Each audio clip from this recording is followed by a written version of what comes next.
What's going on, everybody? RJ Ochoa here from SB Nation's bloggingtheboys.com. Hope all is well wherever you are. Hope you're happy, safe, healthy, and that you are ready to discuss what the Dallas Cowboys just did. I do want to apologize. There's some technical difficulties. If not, I would have been live about 5 minutes earlier. And so I know I may sound a little bit different, but let's just go ahead and get to it. I think we're all good with the sound quality to talk about what the Cowboys just did, as mentioned.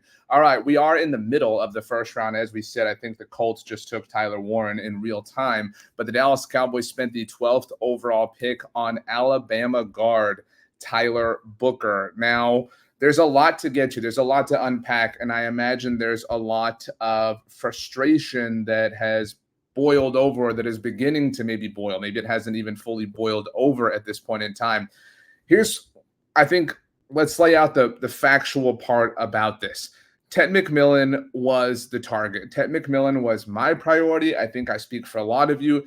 Ted McMillan was not the pick that I made in the Bleacher Report creators mock draft. I made that pick that I made was Matthew Golden. I never, ever personally considered Tyler Booker as a legitimate option in the first round for the Cowboys. And the reason for that is because I think that we can give some leeway if we're really trying to stretch and give some grace and note that we're not in charge of building the offensive line. That if you're Brian Schottenheimer, you obviously want to establish a legitimate foundation. I thought that was a great question from David Moore in the team's pre-draft press conference. I'm just making sure that I don't miss anything that's happening in real time, by the way. But David Moore, the final question of the pre-draft press conference, asked Brian Schottenheimer if he felt like there was any sort of meaning or symbolism behind who would ultimately become the first round pick, which we now know is Tyler Booker. Because it's the first pick of his era as being the team's head coach, et cetera, et cetera. And I thought this was a great question in general, but especially because we're fresh on the heels of Tyron Smith's retirement and his retirement press conference. And obviously Jason Garrett was there, and Jason Garrett was the head coach when Tyron Smith was drafted, and Tyron was the first draft pick in his era. And that really kind of set the tone for what the Cowboys accomplished, if you want to say that, across those 9 years. I see you, Clyson, I think it's Clyson88, says waste of a pick, more impactful players available. I'm going to get there, I promise. And so I understand that. I understand from a Schottenheimer perspective, feeling like we have to be able to establish the run or run the ball or control the line of scrimmage or win the battles in the trenches, whatever idiom or cliche you want to throw out. I get that. And I get that if you're picking at 20. I get that if you're picking at 25, right? This pick, for what it's worth, at the moment it was made, relative to the consensus board, which we've been using a lot throughout our shows and streams here on the Bleacher Report app, and you can watch me live every Tuesday and Thursday at 6 p.m. Central Standard Time. I'll be live after every day of the NFL Draft, talking Cowboys, obviously, as well. You can also watch these videos on the Blog on the Boys YouTube channel. You can follow me on social media at RJ Ochoa most places. And so, relative to the consensus big board, this was the biggest reach in the draft at the moment in time. Rated as a first-round player from there are 32 picks in the first-round perspective, but not necessarily rated very high, 30th overall relative to the consensus big board. Jay Bing says, I like the pick. I'm good with it. I think the fair way to be mad, because I think it's okay to be mad. I don't think it's okay to ride in the street. I see you, D-Bones 2022 says this was a joke. Here's to 2026, 2027. I'm not ready to punt to that point yet, but what I understand, this is not sexy, and I'm not doing the this is actually a really good pick, it's just not sexy thing. No, I think there's some of that here. I think that when you're picking this high at 12 overall, you have to come away with a difference maker. You have to come away with somebody who's going to add some juice to your football team, whether that's on offense or defense. I see you, Cuz05 says, don't matter who you have at wide receiver or running back. You're talking saying can't run and pass if your line can't block. Again, this is the, if you recall, the Penei Sewell, Jamar Chase graphic that Bengals fans were dealing with a bunch 3 years ago. And so I get that. This is a chicken or the egg type of proposition and type of discussion and type of argument, ultimately. If that's the case, then go get help for your pass catching group. Because right now, with all due respect, and we have to say with all due respect because the things we say sound really mean, with all due respect, the running back and wide receiver rooms for the Dallas Cowboys are pretty barren. I mean, it is CeeDee Lamb, top 5, top 3 wide receiver in the NFL. Great. That's awesome. And then some dudes. That's all it is. You've got Jalen Tolbert is your second wide receiver again. and you simply cannot operate there. And I understand that right now in real time, it's what, the 15th or 16th overall pick at this moment in time. So there's a lot of time left. We can obviously see this team do something in the second round and third round to address the skill positions. And if they do that, then that kind of makes this a little bit more palatable, more tolerable, I think, for a lot of people. But I understand the frustration. That's where I'm at. And I'm kind of coming down from that myself, because I wanted, if I didn't get Ted McMillan, if we didn't get Ted McMillan, I wanted it to be Matthew Golden. I wanted it to be Emeka Egbuka. I wanted it to be one of those players. And I haven't seen Golden go yet. If he has, somebody please let me know. But let's see here. Let me catch up. Tyler Warren went at 14, and we had Kenneth Grant win at 13. So draft is moving right along. Obviously, we're almost halfway through the first round. Rocket Red says, yeah, I should have tried to trade back into the first round and draft, and then too much talent left at 12 to draft. And that's kind of what it feels like to me.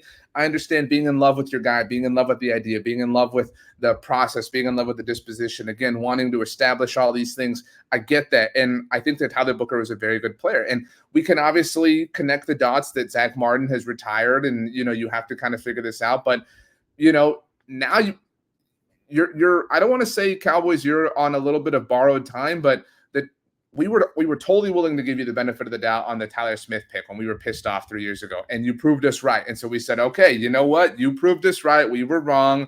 We're ugly. You're beautiful. We're stupid. You're smart. Like we walked that walk of shame. We Cersei rang the bell type thing. And a year ago, when they took Tyler Guyton, I think we felt similarly. We had similar emotions of trepidation, and we said, okay, well, you know what? You've proven us right before. And 2 years ago, we were wrong on Tyler Smith, so we're going to wait.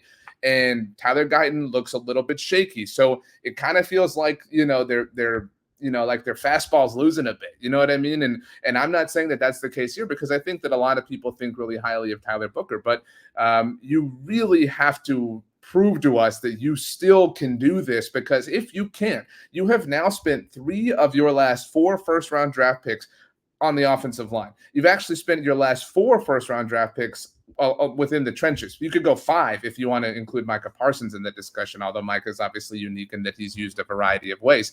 But 3 of the last 4 first-round picks have not only been spent along the offensive line in the most non-creative, coincidental way. They've all been spent on dudes named Tyler Smith, Tyler Guyton, Tyler Booker. The Dallas Cowboys very clearly have a type in that respect. So this is, again, I think that you can parse through what the situation is here and recognize that the Cowboys got a good player, but the cost of doing so might have been severe. It's not quite the same thing, but, about an hour and a half ago, whatever it was, when the Browns traded out of 2 overall with the Jacksonville Jaguars, and obviously the haul they got for that pick was substantial. A lot of people said, yeah, that's legit, but I would not want to be the team that traded out of drafting Travis Hunter, right? Like, you don't want to tempt fate that way. And this certainly isn't that, but it's a matter of, dude, can you really sleep at night knowing that you don't have a lot going on along the skill position spectrum here? And again, they still have time to address that. I think that's important. Let's get to some of your comments, those of you that are with us live. Jay Bing says they probably tried to trade back Booker as a starter instantly. That's true, but he's partly a starter instantly because of the state of the roster that they have constructed. And to be fair, Matthew Golden is a starter instantly. So, I mean, that would have been true for him as well. Hot Mike user says draft up to end of first, beginning of second, and pick LB3. I'm talking about Luther Burden. I think you can wait. Greg Olson sucks. I think Greg Olson's awesome. Wow, what a username. Says was a grade A pick, not glitz and glamour, but this dude is a monster. D-Bone says he wasn't. D-Bone says having a guard means nothing if there isn't anyone to catch the damn ball or run it. That's a cyclical argument. I think we can have that till we're blue in the face. Rockets Red says, let's just pray that Jerry trades back in the first. I don't think so. I don't think you have to at this point. If you're going to trade back in anywhere, trade back into the third round tomorrow, because you've got to get some impact players. You don't need to overpay to go get whoever it is you want, whether it's Burden or Egbuka or whatever. Those guys are going to fall, but you now have to spend them there. This can't be a linebacker tomorrow. You can't actually. We've been talking so much about the same 3 positions for a very long time. We've been talking about wide receiver, corner, and running back. You can't spend that second round pick on a corner now. You cannot go and spend 44 overall on corner. You have to get Dak Prescott help. And I understand that, Tyler Booker is help for Dak Prescott, but you have to go get him some playmaking help, because right now your playmakers are really just CeeDee Lamb. You have a superstar wide receiver. You have an average tight end in Jake Ferguson, who we all are rooting for and want to be good, but last year was not obviously impressive. And there were a lot of things that went into that. The running game is really suspect and a big question mark. And so there's a lot that has to be touched up, and there's still time for that to be the case, which is why, again, I don't think anybody should be panicking or freaking out or saying that, it was a horrible pick or anything like that. So as I'm typing things, we got a lot going on at Blogging the Boys. That's the way the sausage gets made around here. I think it's RB Cowboys says this was a sneaky, awesome pick. I'm not willing to go that far quite yet. Now, I think of the last, 4 years, right? We all acknowledge that CD was phenomenal in 2020. We were levitating. I think there were a lot of people that wanted Micah in 21, even though we didn't know that he was going to be utilized the way that he ultimately had to be utilized. And that obviously changed everybody's perspective on the whole situation. But in 22, we, as a fan base, I think this is fair. We were very, very, very down on Tyler Smith. We were proven wrong. Okay. We can all admit that, hands up. All right. In 23, we were all very, very down on Mozzie Smith. And we've all, unfortunately, been proven right so far. In 24, we were, fairly mixed, but I would say if there was an eyes having it, it was against the idea of Tyler Guyton. I think what helped the Tyler Guyton pick last year was that the Cowboys picked up that third-round pick that ultimately became Cooper Beebe. That's what made it palatable. That's what made it okay, right? It didn't feel like you were overpaying relative, to the return that was likely to come relative to that investment. And so this is, I mean, unfortunately, I think this is closer to the Tyler Guyton, not Mozzie Smith, but the Tyler Guyton spectrum than it is, even the Tyler Smith side of the spectrum. E. Gilbert, I think it's Gilbert. Yeah. E. Gilbert 68 says, what grade would you give this pick? I think you got to give it a C plus, B minus right now. And some of it isn't their fault. I mean, I don't want, look, I have zero issue dragging the Cowboys when they're bad. If you follow me in any degree, I think you understand that by now. Some of it is just not their fault. It's not their fault that Ted McMillan went 9 to the Panthers. It's not their fault that they, have a head coach who wants this to be their identity. And so I would actually say and we'll find out in the aftermath of all this, obviously, we're obviously live here in the immediate moments after the pick officially happened. But as the Cowboys talk about it, if this pick came from Brian Schottenheimer, and I know that a lot of people will, roll their eyes at this, but if this was driven from Brian Schottenheimer, if this was him wanting this, if this was his decision, he said, look, this is the identity of the football team that I want to build, then it's an A for me, because that's what I care about most. I'm fine with the Cowboys failing because their head coach sucks, but this team has been so broken from a fundamental and philosophical perspective in terms of how they operate on a day-to-day basis that I'm fine going down swinging as long as the guy who's swinging the bat is the head coach. I don't want the, owner or the front office meddling and them being the ones that force anybody to swing one direction or the other. So if this was, if this was Brian Schottenheimer standing on the table saying, this is my guy, this is the type of football team that I want to build, then great, bet. But now we need to see what the rest of this image looks like. And we obviously knew that this was going to be the case. We knew that this first pick was going to tell us a lot about how the Brian Schottenheimer era was going to work. And we obviously have expected for a very long time that it was going to be run heavy and they were going to focus on rebuilding this and establishing all these things like we've been talking about for not just tonight, but, for months on end at this point. And so on some level, I don't think that we should be shocked. And I don't think that any of you are shocked, but it is frustrating because, to your point, it's a family show. We'll just say BB00. It's not the 1990s anymore. You got to have playmakers. I agree with that. I agree with you. You're not wrong. And that's where I'm not trying to have my cake and eat it too in any way, which is an expression that I think is silly, by the way, but I'm not ready to bag on them quite yet. This was a little bit rich, right? This was a little bit, I don't want to call it a reach. This was a little bit of, okay, you very clearly you've decided this is what you want to do. Like we've all known somebody in life and maybe it's your personal life, your work situation, whatever, a friend, a classmate, I don't know. They were going to make a decision that you disagreed with and you counseled them and you said, I don't think so. I think you should, instead of X, you should Y. And they said, I really think I'm going to X. I've thought about it. I've weighed your input, but I'm still going to X. I'm not going to Y. And you say, okay, I wish you well. That's really how I feel about this. We all would have Y'd, right? We understand that here, but they've X'd. And if it works out, cool. But if it doesn't, I'm not excited about that. I'm a bit bummed. And I'm interested to see where Matthew Golden goes. Let's see, do we have an update on this? Let's see here. Jalen Walker went to the Falcons, looks like. Making sure I don't miss anything. Yeah, it looks like Jalen Walker went to the Falcons. I was on a different tab. Okay, so I think that Walter Nolan just went to the Cardinals. Okay, so now we're caught up. Let's see. Harry Johnson, 5150 says, I love this pick. Round 2 wide receiver, round 3 running back. Then we're set on offense, open running lanes, and buyback time. See, like that, I can get there. And that's maybe why this doesn't feel like Mozzie to me, right? I think we can all agree. It feels a little bit like Tyler Guyton, just a little bit. And I don't even mean that in a supremely insulting way. I hope I don't mean it in any sort of insulting way, but I don't want it to be taken that way. What I mean by that is, okay,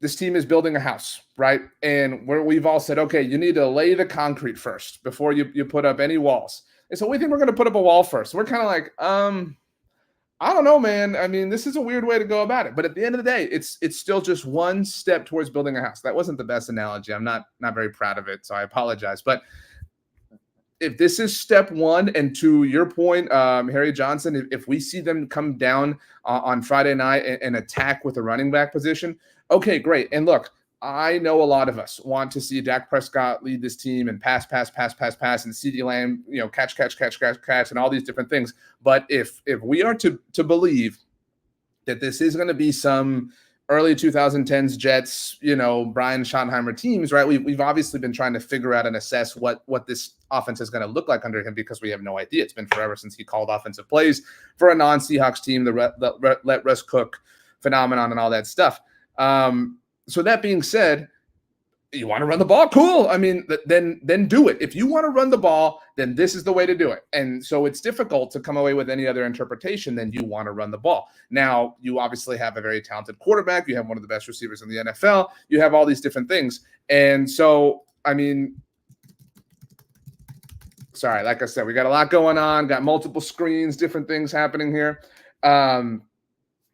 It is a fine pick. It is, I shared this on social media. I had salmon, a baked potato, and broccoli for dinner tonight. That's what I had for dinner. You know what I really wanted? I'm not like on a diet or anything, but I really wanted a Whataburger. But you know what? I really, really wanted, a Whataburger. Just kind of felt right. It felt like, or some wings, like the NFL draft. Let's do it. Let's do it big. Let's get some football food. And so my wife and I, we were cooking dinner, making food for our son, and we were like, we have salmon. Let's just bake the salmon, whatever. And it was a good meal. I'm happy I ate it. Would a Whataburger have been more enjoyable in the moment? Absolutely. Would it have been better for me? No. And I'm not even saying that this is better for the Cowboys than Matthew Golden would have been, or even if Ted McMillan had fallen. In fact, in hindsight, I think this is the only thing we can all agree on. I'm grateful that Ted McMillan went, because if they had taken Tyler Booker over Ted McMillan, I don't think I could have survived. I don't think I could have, made it through to this point. I don't think I'm coping, but I don't know that when you're ever coping, that you're coping. I think you just think that you're living in reality when you're actually coping. But this, to me, is not coping. Cam Bam Whammer says this is a solid pick. You need to win in the trenches. 3 dogs up front. I don't know that we can say 3 dogs yet. We know Tyler Smith. We know that for sure. We know that faux show. All right, maybe one of the dogs you're referencing is Cooper Beebe. We trust that Cooper Beebe is going to be great, right?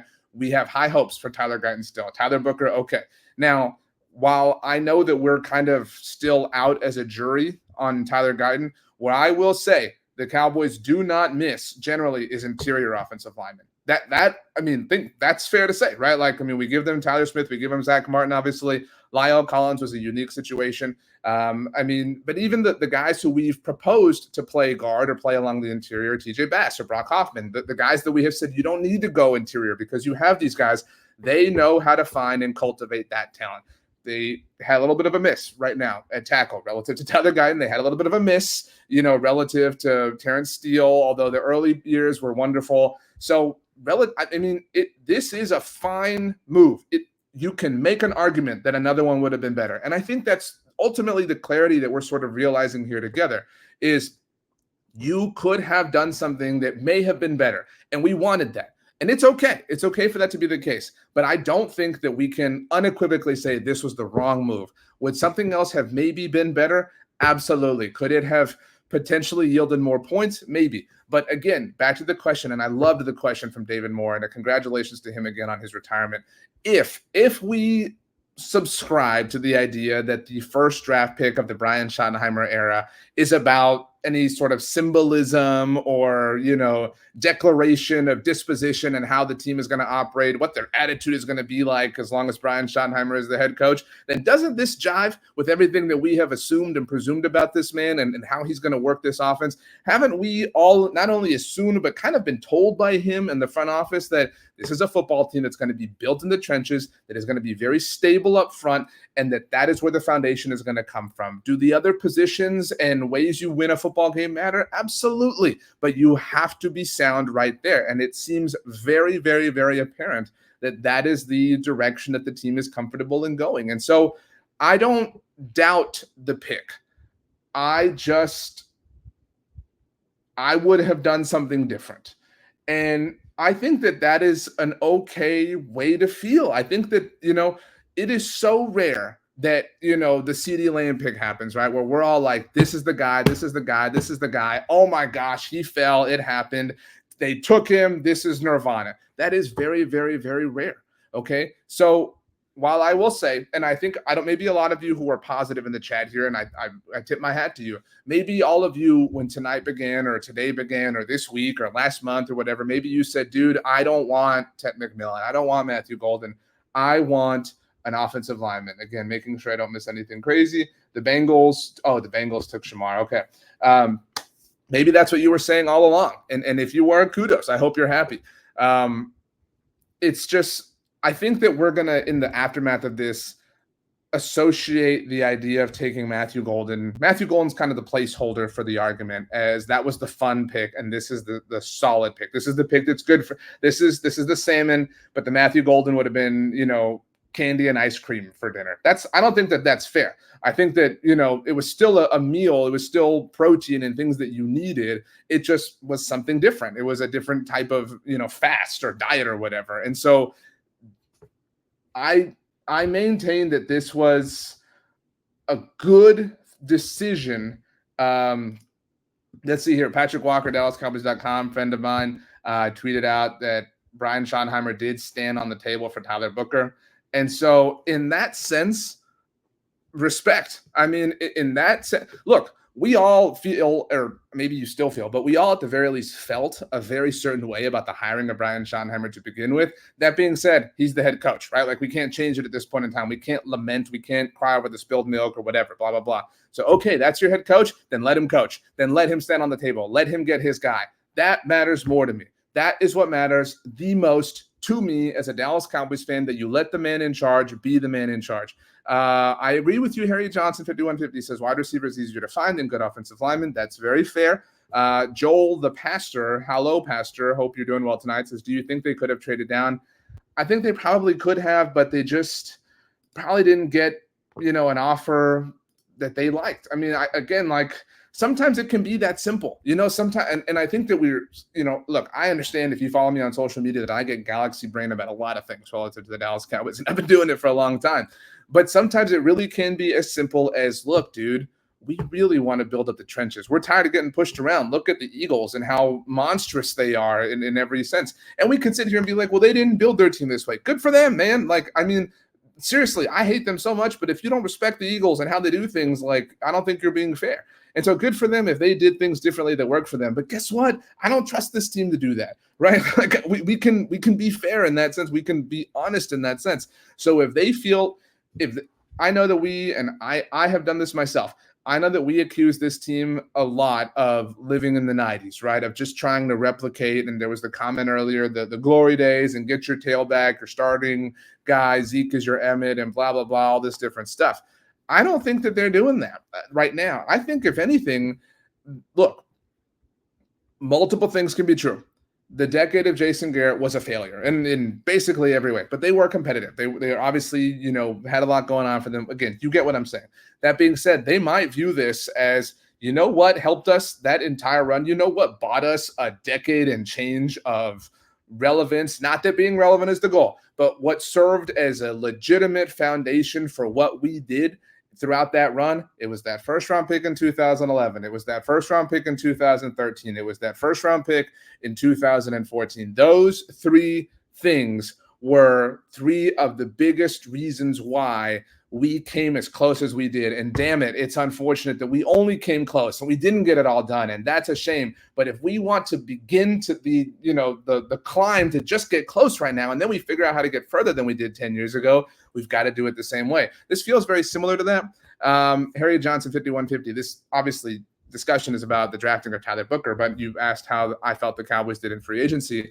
And I've been saying for months now, I did a show from Pebble Beach, here in the Bleacher Report app and on YouTube talking about this. I think they did well. Now, I will admit that I have lowered the bar so low for them. I mean, I will admit, and it is sad that we've had to lower the bar, but I think they checked off a lot of boxes. In fact, look, we can sit here and we can argue about who they should have picked if not for the moves they made in free agency. Imagine if they hadn't brought back Osa Digizua, right? I mean, would they have drafted Walter Nolan? I don't know. And maybe you would have preferred that to Tyler Booker. But my point is they didn't have to do that because we have long said, right? We have long said we don't need you to go be crazy in free agency. We just need you to take care of the big holes so that when you get to the draft, you put yourself in a position to take the best player available. Now, was Tyler Booker the best player available?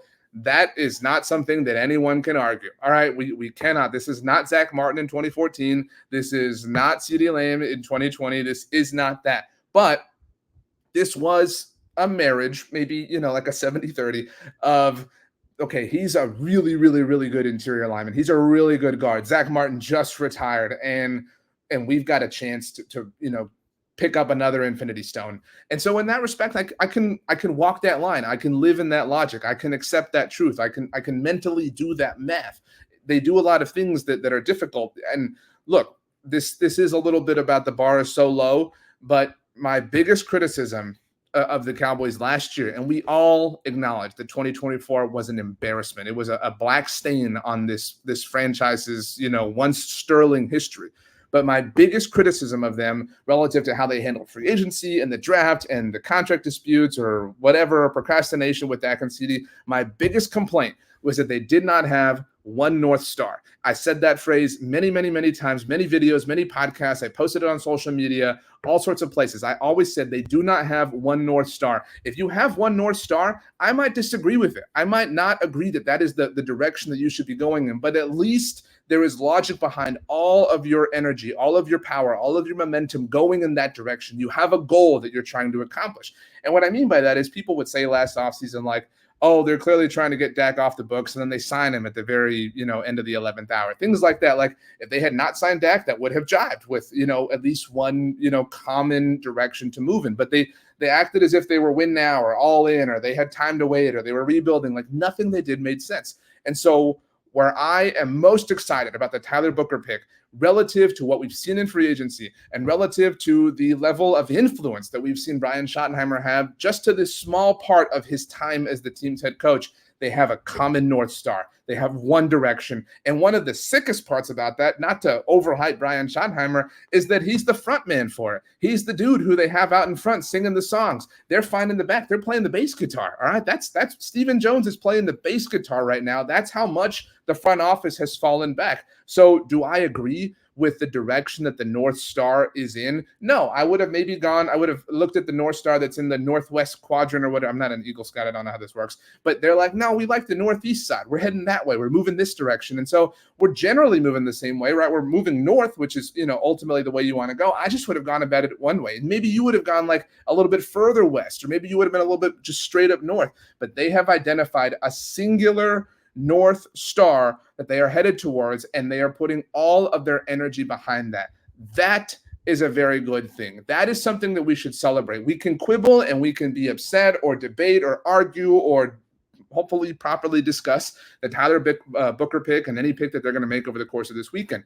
But it does line up with everything that they're doing, and in that respect, I'm very happy about it. I apologize for the audio quality, that it was not what it normally was. I don't know what the issue was here, but that being said, my name is RJ Ochoa. I'm live every Tuesday and Thursday here in the Bleacher Report app at 6 p.m. Central Standard Time. I'll be live on Friday after the Cowboys finish their third-round pick. I'll be live on Saturday after the draft to talk about the draft class as a whole. Obviously, back to Tuesday and Thursday normally next week. I also am on social media, X, Instagram, Threads at RJ Ochoa, TikTok, RJ.Ochoa, Blue Sky, search for RJ Ochoa, RJ.Ochoa at SBNation.com is how you can email me. If you are on YouTube, like the video, subscribe. For now, my friends, I bid you adieu. Let's figure this out. We got a long draft to go. Don't be too upset if you're upset. We'll figure this out one step at a time. I love you all. I love Tyler Booker. I'll go ahead and say it. I love Tyler Booker, and I hope you do too. Thanks so much for hanging out, everybody. We will see you next time. And Tyler Booker, welcome to the Cowboys.